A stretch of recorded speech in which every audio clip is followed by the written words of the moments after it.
Kenapa ya? Banyak orang gajinya naik, tapi tetap merasa kekurangan. Dan kenapa ada orang yang tidak kerja tiap hari, tapi tetap punya uang? Jawabannya ada di satu konsep, financial freedom.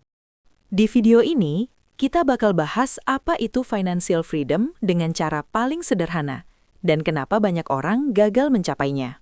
Financial freedom adalah kondisi di mana kamu tidak lagi bergantung pada gaji untuk hidup. Artinya, kebutuhan hidup kamu bisa dipenuhi dari penghasilan lain, seperti bisnis, investasi, atau aset. Misalnya, kebutuhan hidup kamu 5 juta per bulan. Lalu, kamu punya penghasilan pasif 5 juta per bulan. Artinya, kamu sudah mencapai financial freedom. Kenapa banyak orang gagal dalam mencapai financial freedom? Masalah pertama, banyak orang sebenarnya tidak tahu mereka sedang menuju kemana. Mereka bangun pagi, kerja, dapat gaji, lalu ulangi lagi. Tapi tidak pernah benar-benar duduk dan bertanya, aku sebenarnya mau punya kondisi keuangan seperti apa di masa depan? Tanpa tujuan, uang yang masuk juga tidak punya arah. Masalah kedua, gaya hidup yang ikut naik. Gaji naik sedikit, langsung upgrade gaya hidup. Dulu cukup makan sederhana, sekarang harus yang mahal. Dulu cukup motor, sekarang ingin mobil.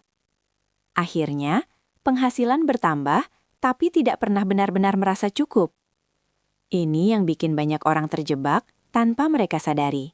Masalah berikutnya, banyak orang hanya tahu cara mendapatkan uang, tapi tidak tahu cara membuat uang bekerja untuk mereka. Uang datang, lalu habis, tidak pernah diputar, tidak pernah dikembangkan.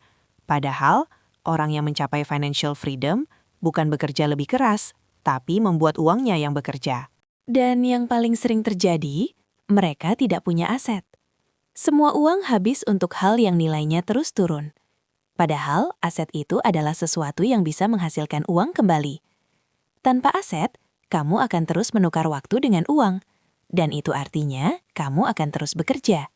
Jadi sebenarnya, yang membuat banyak orang gagal bukan karena mereka malas, tapi karena mereka tidak punya sistem yang benar dalam mengelola uang.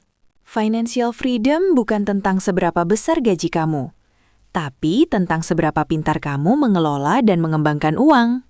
Di video selanjutnya, kita bakal bahas perbedaan mindset orang kaya dan orang biasa. Ini yang paling menentukan masa depan finansial kamu. Jadi pastikan kamu lanjut ke video berikutnya di playlist ini.